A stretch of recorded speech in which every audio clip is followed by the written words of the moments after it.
ማንቸስተር ዩናይትድ የብራዚላዊን የወልቭሱን አጥቂ ማቲያስ ኩኛን ማስፈረም ችሏል። የውል ማፍረሻውን ትሪገር አድርገው ነው 62.5 ሚሊዮን ፓውንድ ከፍለው ወደ ኦልትራፎርድ ማምጣት ችለዋል።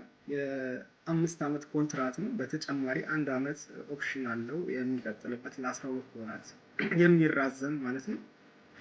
ማቲያስ ኩኛ እንግዲህ ከዚህ በፊት ለተጫወታቸው ክለቦች መካከል ለስዊዘርላንድ ኤፍሲ ሲሆን ተጫውቷል። እንደገና ለሁለት የጀርመን ክለቦች መጫወት ችሏል። ለአርቢ ሌፕዚግ እና ለሄርታ በርሊን ማለት ነው። ከዛ በኋላ ወደ ስፔኑ አትሌቲኮ ማድሪድ ዲየጎ ሲሞኔ የሚያሰለጥነው እዛ ሄዶ መጫወት ችሎ ነበር። በስተመጨረሻ ደግሞ ወደ ወልቭስ በመምጣት ድንቅ አቋሙን አሳይቶናል ማለት ነው።